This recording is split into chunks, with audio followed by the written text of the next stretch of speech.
Quando a gente vai para os espaços em que a desigualdade de gênero ela é mais importante, mais sensível, a gente vê a economia e a política. O que são esses espaços senão os espaços de poder? Um levantamento do IBGE de 2022 constatou que o Brasil, entre os países do G20, ocupa a segunda pior posição no índice de participação de mulheres na política. A gente teve um incremento de participação feminina na política com a eleição de 2022 e, portanto, uma mudança no Congresso em 2023. Isso, mantidos estáveis os índices de outros países, faria com que nós superássemos, que a gente conseguisse uma posição melhor que outros 3 países, Turquia, Índia, não me lembro o outro, e a gente ficasse em 5º lugar. Mas, de novo, mantidos estáveis os números dos outros países para os dados de 2022. Mas essa é uma preocupação. Por que a gente precisa de mulheres em posições de poder? Porque quando a gente fala na ascensão ao poder, seja na política, seja dentro de uma empresa, o que a gente fala é sobre espaços de representação e tomada de decisão. Tem um filme, que não é o do Sebastião Salgado, chamado Sal da Terra, que conta a história de uma empresa que atuava nos Estados Unidos ali na década de 50. E os funcionários decidem fazer uma greve. Tem as suas especificidades, depois se vocês quiserem podem pesquisar. Mas o importante é que eles decidem fazer uma greve e eles vão, os homens, para a linha de frente da greve. E as mulheres que ficam em casa, cuidando da casa, cuidando das crianças, falam, olha, a gente tem algumas outras considerações que a gente gostaria que vocês colocassem na lista de exigências. E os homens dizem, tudo bem, mas aqui isso é secundário. Água quente, sei lá, o esgoto. A gente tem outras coisas que os interesses primários são esses aqui, os nossos, e aí depois a gente coloca na lista ali no fundo. Tudo bem? Tudo bem. A greve continua. Em determinado momento a empresa procura as autoridades e ameaça o piquete com prisão para os participantes. E aí eles decidem tomar uma outra medida. Como a decisão se direcionava aos homens, então eles decidem que eles trocariam de lugar. As mulheres iriam para a linha de frente da paralisação e os homens ficariam em casa. E de repente, como num passe de mágica, aquelas reivindicações que estavam no fim da lista, sabe para onde elas foram? Para o começo. Porque eu não sei se vocês sabem qual é o líquido que dá mais energia? Não? Alguém sabe? Chutaria? Café? Não? É a água. Quando bate na bunda. A água, quando ela bate na bunda, meus amigos, é infalível. Quando esses homens vivenciaram a dificuldade, eles conseguiram se dar conta de que aquilo não era uma necessidade secundária. Aqui a gente tem mais alguns dados mostrando que a América Latina e Caribe estão numa posição melhor que a de outras regiões do globo, de outros continentes, nas gerações até a paridade de gênero, embora nós tenhamos esse número, com dados também de 2021 dessa vez, a gente não aparece entre os 10 primeiros países no topo da equidade de gênero em América Latina e Caribe. Eu vou passar um pouquinho mais rápido, só para a gente não perder. Aqui no Brasil, o rendimento das mulheres representa em média 77,7% do rendimento dos homens. De novo, não preciso dizer que se nós formos pegar especificamente as mulheres negras, que são a base da nossa pirâmide social, e aqui eu acho que vale trazer uma explicação, as mulheres negras são a base da nossa pirâmide social porque seres humanos tomaram uma decisão de escravizar pessoas. Eu digo isso porque muitas vezes quando a gente fala sobre a nossa pirâmide social, algumas pessoas confundem isso como uma obra do acaso.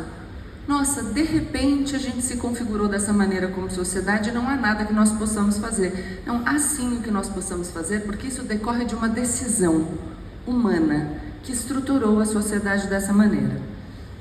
Nós mulheres somos 53 entre os 500 CEOs das maiores empresas do mundo, segundo a revista Fortune. Embaixo está escrita revista Forbes, mas a fonte está errada no meu slide. E esse é um recorde. pouquinho mais de 10%. E aqui o dado que para mim é o mais importante para a discussão desse momento: a economia doméstica e de cuidado não remunerados poderiam acrescentar 13% no PIB nacional. Um trabalho não remunerado que mundialmente equivaleria a 10,8 trilhões de dólares. Por que eu coloco o cuidado não remunerado, o trabalho doméstico, em números? Porque às vezes, para quem não trocou de lugar no piquete, é mais fácil de entender a magnitude. Lembra que a gente estava falando sobre uma situação de assédio que tira de nós a motivação, que esvazia, que deprime? Pois é, tem uma outra coisa que colabora para o cansaço, que é fazer muito mais. Se você volta para casa e você tem outro trabalho te esperando, o seu grau de produtividade cai. As mulheres não são super-heroínas. As mulheres não nascem com habilidades distintas das dos homens para, por exemplo, lavar a louça e colocar roupa na máquina de lavar. Mas, historicamente, as atividades domésticas foram distribuídas desigualmente entre homens e mulheres. E aqui, uma outra explicação necessária para a gente não confundir. Num primeiro momento, o acaso com decisões de seres humanos que estruturam a sociedade, meu Deus, furou o tapete, quase que eu caí. Mas também para a gente não confundir cultura com biologia. O que é uma estratégia boa para a gente tentar entender o que é cultura? É ver se muda no espaço e no tempo. A permanência das mulheres exclusivamente no espaço doméstico, e de novo aqui eu estou falando das mulheres brancas. A permanência das mulheres exclusivamente no espaço doméstico mudou ao longo do tempo? Não me parece ser traço de biologia. Se, ao contrário da minha bisavó, hoje eu passo mais tempo fora de casa, isso significa que ficar em casa não é um traço biológico, é uma convenção cultural.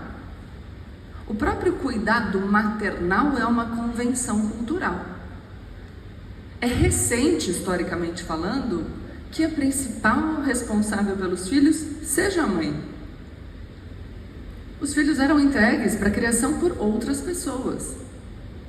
Ai, Gabriela, mas existe um laço que é só a mãe. Existe um laço da amamentação, por exemplo, mas uma pesquisa feita com mamíferos macacos que colocam um macaquinho de ferro com uma mamadeira acoplada do lado, um macaquinho de pelúcia, mostra que o macaquinho vai lá, mama rapidinho na macaquinha de ferro e corre para a macaquinha de pelúcia.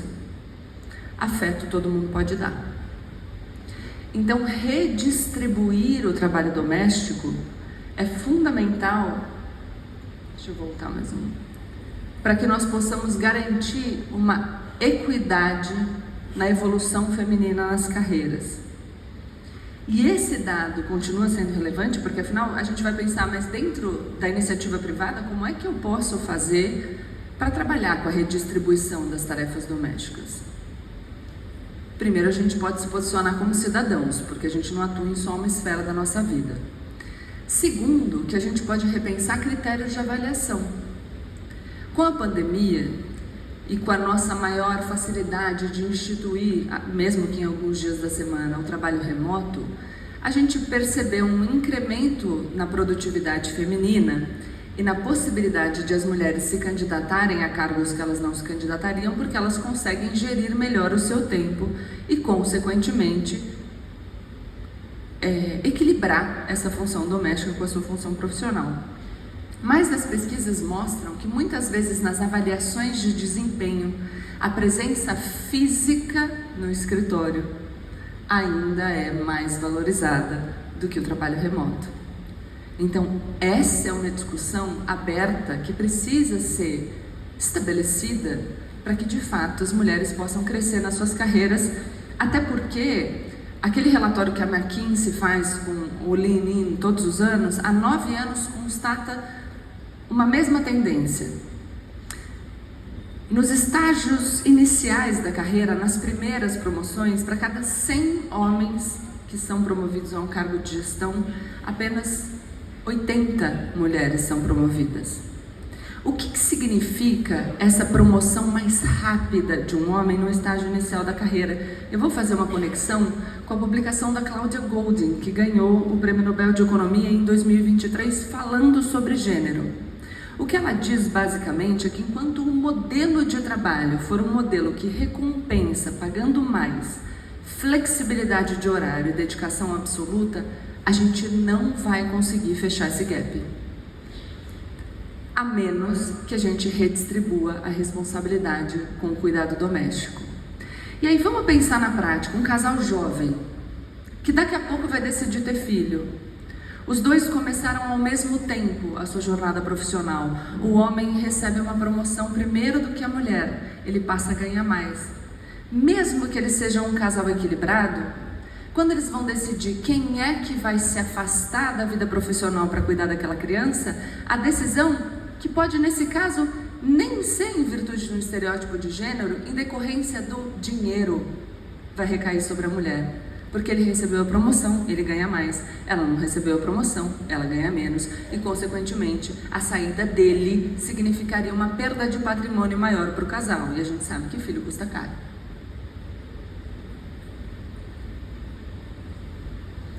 Já que a gente falou em avaliações de desempenho, outra coisa muito importante é a gente entender que todos nós operamos sob vieses de gênero.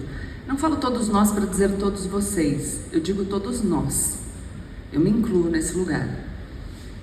Nós nos constituímos a partir das histórias que a gente conta.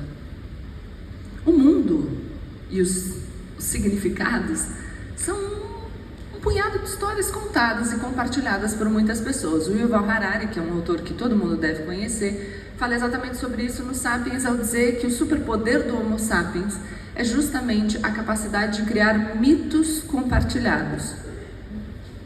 O que são os direitos humanos?